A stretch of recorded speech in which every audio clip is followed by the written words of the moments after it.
Break के बाद programme में आपको एक बार फिर से खुशामदीद कहेंगे। और माह मुबारक में हम देख रहे हैं लोग रोज़े रख रहे हैं। वो लोग जो कि बहुत ज़्यादा फिट रहने के शौकीन हैं, उनको जो है वो टाइम टू टाइम गाइड करना बहुत ज़्यादा ज़रूरी है कि वो रोज़े में सहरी और अफ्तारी में क्या खा सकते हैं, कौन सा टाइम वो अपनी एक्सरसाइज के लिए रख सकते हैं, कितना टाइम रख सकते हैं।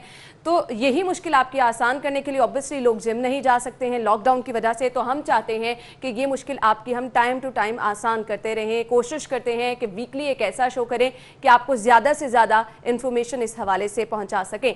तो अब माह रमज़ान में वो लोग जो कि बहुत ज़्यादा डाइट कॉन्शियस हैं, बहुत ज़्यादा जिम जाते थे, एक्सरसाइज करते थे, टाइमली अपना उन्होंने एक शेड्यूल बनाया था जिसको फॉलो करते थे, और अब वो नहीं कर पा रहे हैं, उन्हें क्या करना है, ये हम आज के शो में डिस्कस करने वाले हैं। स्टूडियो में हमारे साथ हमारे मेहमान मौजूद हैं, फिटनेस एक्सपर्ट रहमान अब्बास, इन्हें खुशामदीद कहेंगे। अस्सलाम वालेकुम। वालेकुम सलाम। क्या हाल चल है आपका? थैंक यू सो मच, बहुत बहुत शुक्रिया आपके आने के लिए। सबसे पहले आज हम एक्सरसाइजेज जरूर डिस्कस करेंगे, डाइट प्लान मुझे डिस्कस आपसे करना है। सहरी अफ्तारी, सहरी से हम स्टार्ट कर लेते हैं। वो लोग जो कि एक्सरसाइज करते हैं, जिम करते हैं, ऑब्वियसली आपके पास भी आपके लोग आते होंगे जो जिम में आते हैं, उनको किस तरह से आप गाइड करते हैं? हमारे यहाँ एक वो है ना कि आपने सहरी में बहुत ज़्यादा खा लेना है, पूरा दिन आपने भूखे रहना है, तो किस तरह से मैनेज करना चाहिए सहर अफ्तार?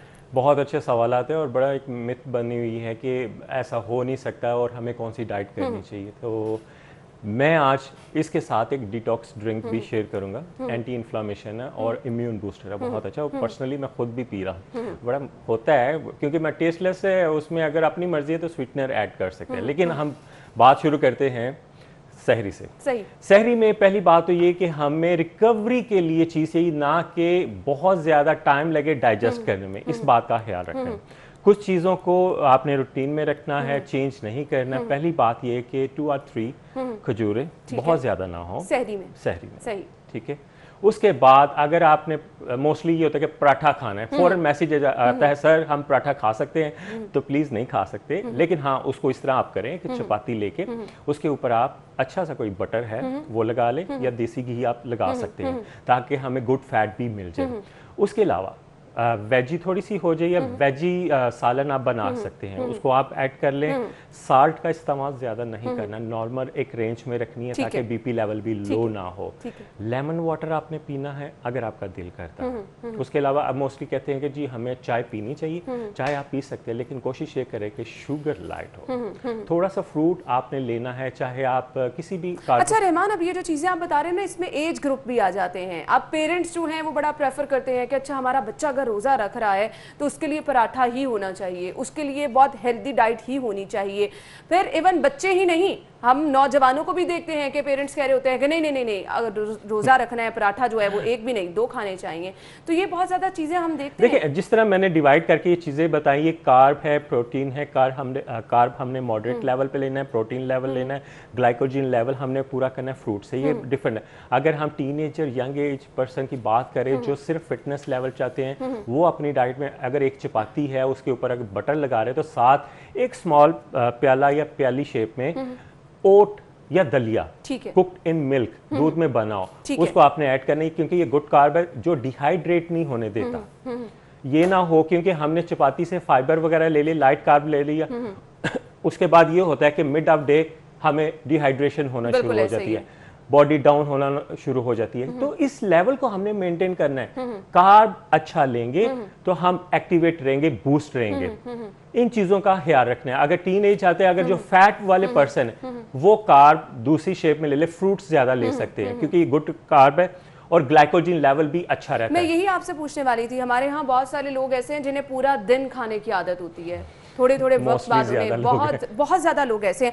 मुझे बताएगा वो अब उन्होंने रोज़ा भी रखना है और फिर उन्होंने अपनी रूटीन सहरी में ये बनानी है कि उन्होंने इतना ज़्यादा खा लेना है कि वो फिर चल फिर भी नहीं सकते हैं। नहीं, उसमें ऐसा फूड आप जैसे जिनको बहुत ज़्यादा आदत है, तो मैं उनको ये कहूँगा कि अगर वो इसके बिना रह नहीं सकते, सहरी करें, इफ्तारी करें, इफ्तारी थोड़ी लाइट करें, उसके बाद इसको डिवाइड कर दे अपने स्नैक्स मील्स में, ठीक है, सहरी तक। ठीक है। जो बिल्कुल नहीं रह सकते ये उनके लिए, ये ना कि बाकी सब उसको अप्लाई करना शुरू।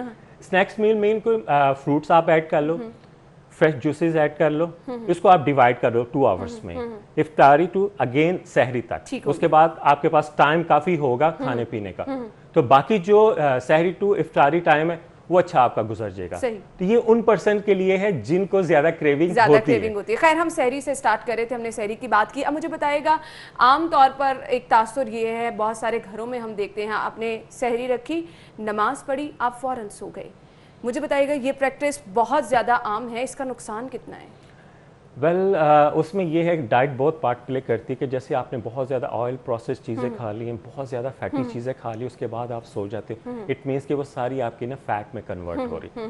अगर आप नॉर्मल मॉडरेट लेवल आप फूड लेते हो अच्छा, जो आपको एक्टिवेट रखता है, तो फिर तो अगर आप नमाज पढ़ के थोड़ी देर तक सो जाते हो तो कोई बात नहीं। ठीक है।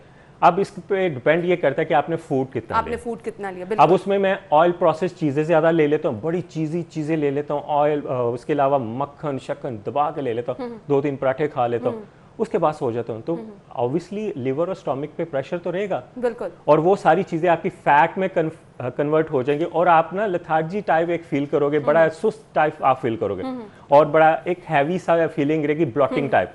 तो वो अच्छी नहीं है। आपका फूड एक अच्छे लेवल पे रहे, जो फौरन स्टोमक और लिवर पे प्रेशर ना आए, क्योंकि ऑब्वियसली ये ब्रेक रहनी है, और अगर वो उसमें ब्रेक रहेगी तो ये बैलेंस इसमें रहना चाहिए। सही। अच्छा, मुझे बताएगा, डिहाइड्रेशन के मसाइल बहुत ज़्यादा लोगों को होते हैं। वाटर इनटेक लोग इतनी ज़्यादा कर लेते हैं कि उन्होंने रोज़ा रखना है, सारा दिन उनकी वाटर इनटेक वो उन्होंने सहरी में ही पूरी करनी है। अच्छा तरीका क्या है इसको मैनेज करने का? उसमें लेमन वाटर है, लेकिन मोस्टली लोगों को लेमन वाटर सूट नहीं करता, क्योंकि सिट्रस ज़्यादा है, तुर्श होता है, तो गले को लगता है। तो उसमें अच्छा है कि एक अच्छा सा मैं डिटॉक्स ड्रिंक मैं बताता हूँ, इम्यूनिटी बूस्टर है और डिहाइड्रेशन भी नहीं होगी। 1 or 2 एप्पल आपने लेने हैं, ठीक है। 1 एप्पल भी ऐड कर सकते हैं, कोई बात नहीं। हाफ खीरा आपने लेना, 2 स्लाइसेस आपने जिंजर अदरक के लेने, उसके बाद मिंट लीफ पुदीने के कुछ फ्लेवर्स के लिए 4 or 5 लीव्स आपने पत्तियां लेनी, उसको आपने ना ब्लेंड कर लें। ब्लेंड करने के बाद पानी को आप छान लें, स्ट्रेन कर लें, उसको आपने ड्रिंक आपने पीना। अगर उसमें आप लाइट सा साल्ट ऐड कर सकते हो, ठीक है, क्योंकि स्वीटनर के लिए एप्पल ऐड है, ठीक है, एप्पल आप 2 कर सकते हो, अच्छा सा एक स्वीटनर बन जाएगा। और ये बहुत अच्छा डिटॉक्स ड्रिंक है, इम्यूनिटी बूस्टर है, और उसके अलावा एंटी इन्फ्लामेशन है, जो आपके स्टोमक और लिवर को एक्टिवेट रखेगा, क्योंकि इन 2 चीज़ों का ठीक होना बहुत ज़रूरी है, लिवर और स्टोमक। बिल्कुल, आपने बहुत ज़बरदस्त ही आपने बताया, मेरे ख्याल से बहुत सारे लोगों को ये ट्राई करना चाहिए। अफ्तारी की तरफ आ जाते हैं। अब हमारे यहाँ अफ्तारी के दस्तरखाना आप अच्छी तरह से जानते हैं किस तरह से सजाए जाते हैं, सब चीज़ें माशाल्लाह ऑयली, और फिर वो जब आपने खानी है तो आपने किसी चीज़ का ध्यान नहीं रखना। क्या कहेंगे आप? क्या क्या कहूँगा, क्योंकि ये सवाल था, अभी तो आपने चीज़ें बहुत कम काउंट की हैं, जो मुझे मैसेजेस में आती है, बड़ी एक डिशेस की तस्वीरें आती है सारी, इसमें मैंने क्या खाना क्या नहीं खाना। लेकिन एक अच्छा सा तरीका मैं बताता हूँ। आपने नॉर्मल से एक फ्रूट चाट लेनी है, उसके बाद 2 or 3 डेट्स, अगर लेमन वाटर आपने ऐड करना है ठीक है, नहीं तो डिटॉक्स ड्रिंक आप इसको साथ आप कर सकते हैं। समोसे और पकौड़े, ये हर सेकंड पर्सन मुझे कहता है कि सर हम इसको खा सकते हैं। अगर आप इससे बिल्कुल मना करेंगे तो मेरे ख्याल से ये तो बिल्कुल ठीक नहीं है। ठीक है, लेकिन होममेड हो अच्छे, और 2 or 3, इससे ज्यादा नहीं आपने। बिल्कुल, वो कहा जाता है ना कि आप जितना कम खाएंगे आपके लिए उतना बेहतर होगा। उसका मैं आगे, क्योंकि इसकी बात चले, ये कनेक्टेड है उस बात के साथ, इन चीज़ों को आपने बैलेंस के साथ खाना है। मैंने डिटॉक्स ड्रिंक भी ऐड कर दी है, उसके बाद फ्रूट चाट भी आ गई है, उसके बाद अगर आपने डेट्स हैं 2 or 3 वो करनी है, उसके बाद ये आ गया पकोड़े वगैरह, समोसे, लेकिन 2-3 इससे ज़्यादा। इसकी आप अगर कॉम्बिनेशन करते हो तो एक अच्छा एक आपको फिलअप सा फील होता है, ठीक है, और एनर्जी भी आ जाती है, एक्टिवेट। इसके बाद अगर आप लोड करोगे ना तो फिर समझो कि आप वहीं के वहीं बैठे हो, फिर दोबारा उठने के लिए आप। अच्छा, अब पूरा महीना माशाल्लाह लोग रोजे रख रहे हैं, अब आप एक चीज़ खा के भी तंग आ जाते हैं, आपको कुछ वैरायटी चाहिए होती है।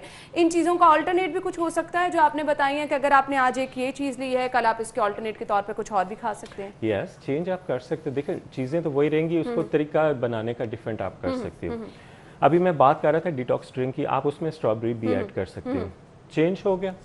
अगर आपने उसमें वो नहीं करना तो आप सिर्फ लेमन के साथ भी बना सकते हो। 3 ऑप्शंस हो गए, इसको आप एवरी अदर डे चेंज करके भी आप पी सकते हो। अब रही बात फ्रूट चाट, फ्रूट चाट को आप डिफरेंट आप वेजी और फ्रूट्स को मिक्स करके भी आप बना सकते हो, ये आपके पास ऑप्शंस हैं। बिल्कुल।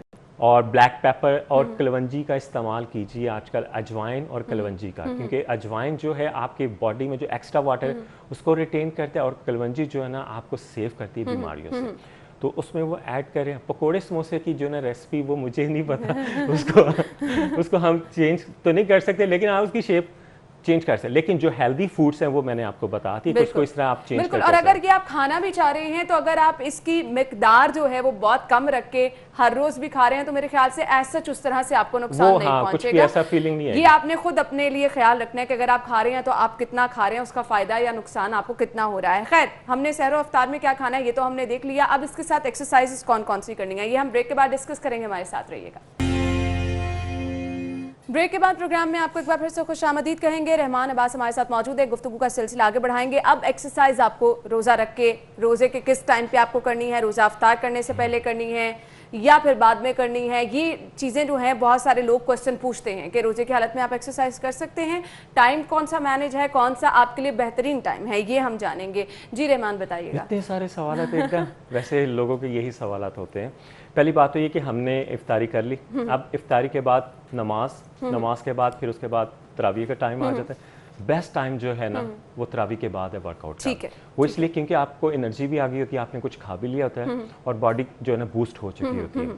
अब तरावी के बाद अब लोग कहेंगे जी डिनर कहाँ हमने मिस कर दिया। बिल्कुल ऐसे after workout half an hour का डिफरेंस हो वो आपने डिनर करना है, उसके बाद आपको 2-3 आवर्स ब्रेक मिल जाएगा। अगर आपने सोना है, रेस्ट करना है, मोस्टली लोग नहीं सोते, फिर आपका सहरी का टाइम हो जाएगा। आपको एक अच्छी रिकवरी एक मील की मिल जाएगी जिसमें आपको बूस्टिंग एनर्जी और आपका वर्कआउट भी हो गया और कोई भी चीज डिस्टर्ब नहीं हुई। तो ये बहुत एक अच्छा प्लान है जिसको आप अगर आप अप्लाई भी करते, इसको फॉलो भी करते तो फैट भी नहीं आएगी, फिट भी रहेंगे। सही। अब एक्सरसाइज मुझे बताइएगा कौन कौन सी की जा सकती है। बॉडी वर्कआउट है बहुत अच्छा, उसमें कुछ चीजें हम साथ साथ शेयर भी करते रहते हैं, लेकिन अच्छा ये है कि लंजेस हमने करने हैं, लोअर बॉडी वर्कआउट। अब इसमें अगर आप और इंक्रीज करना चाहते हैं तो हाथों में जो है ना बॉटल आप पकड़ सकते हैं, वाटर बॉटल, क्योंकि डंबल्स इस वक्त मिलना बहुत मुश्किल है, तो डंबल्स नहीं है तो वाटर बॉटल आप पकड़ सकते हो। 15 रैप्स ईच साइड आपने करने हैं, ठीक है। इसको आप इंक्रीज भी कर सकते हैं। लोअर बॉडी वर्कआउट है। उसके बाद स्क्वाट्स हमने करना है।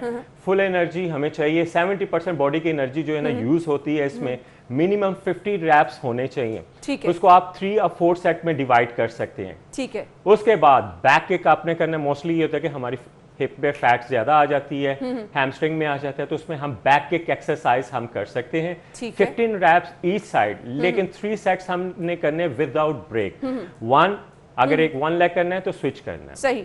और ये फ्रंट किक आप हमने करनी है। फ्रंट किक ये है कि अगर इसको आप हाथ में बॉटल भी पकड़ लेते हैं तो बहुत अच्छा वर्कआउट है, फुल बॉडी वर्कआउट है। इसको आपने स्पीड से करना है, और लेकिन 3 to 4 सेट उसमें ब्रेक ना आए। स्विच आपने करना है, first leg 15 reps, then switch आपने करना है 15 रैप्स, अदर लेग आपने करना है, और इसमें ब्रेक ना है, तो बहुत एक अच्छा वर्कआउट हो जाएगा। 15 मिनट मिनिमम। आप इसको अगर सेट में ज्यादा में डिवाइड करते तो हाफ एन आवर का बहुत अच्छा एक वर्कआउट हो जाएगा, क्योंकि आपकी डाइट भी अच्छी है और वर्कआउट आपका ये। तो रहमान ने नाज़रीन आपको पूरा पैकेज बता दिया है सहरी अफ्तारी का, और उसके बाद एक्सरसाइज का टाइम भी आपको बता दिया है। अब आपने अपने लिए वक्त खुद निकालना है और